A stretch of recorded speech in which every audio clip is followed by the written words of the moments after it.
તાપીમાં વરસાદી માહોલ વચ્ચે અનેક રસ્તાઓ બંધ થઈ ગયા। ગ્રામીણ વિસ્તારના 18 માર્ગ બંધ હાલતમાં છે। પંચોલથી પાલસિયાને જોડતા માર્ગ પર પાણી ફરી વળ્યું છે।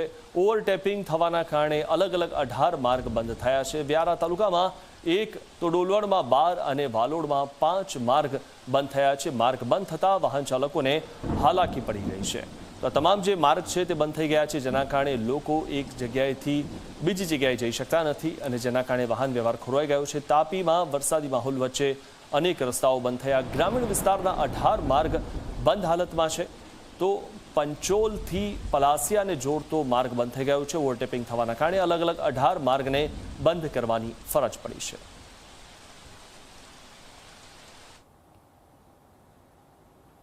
તાપીના વ્યારા કણઝા ફાટકના રેલવે ગરનાળામાં પાણી ભરાયા અને લગભગ 1 ફૂટથી વધારે પાણી ભરાતા હાલાકી થઈ છે।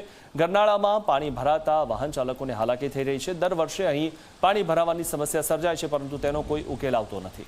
વરસાદી પાણીના નિકાલની કોઈ કામગીરી ન કરાતા લોકોમાં રોષ જોવા મળી રહ્યો છે અને દર વર્ષે આ રીતે લોકો હેરાન પરેશાન થતા રહે છે। લોકો પોતાની રજૂઆત કરતા રહે છે, પરંતુ અધિકારીઓ તે કાને ધરતા નથી।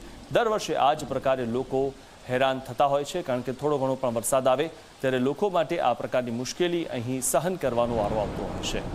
તો દર વર્ષે અહીં પાણી ભરાવાની સમસ્યા છે, કારણ કે અહીંથી પાણી નિકાલ થતો નથી અને જેના કારણે વાહન વ્યવહાર મુશ્કેલીમાં મુકાય છે।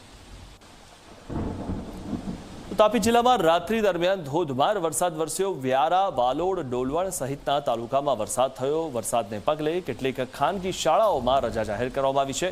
વહીવટીતંત્રની સૂચના બાદ શાળા સંચાલક મંડળનો આ નિર્ણય સાવચેતીના ભાગરૂપે નિર્ણય લેવાયો છે। ત્યારે આગામી સમયમાં પણ જે રીતે વધુ વરસાદ થવાની આગાહી કરવામાં આવી છે, ત્યારે વ્યારા, વાલોડ, ડોલવણ સહિતના તાલુકામાં જે વરસાદ થયો છે, વરસાદને પગલે કેટલીક ખાનગી શાળાઓમાં રજા જાહેર કરવામાં આવી છે।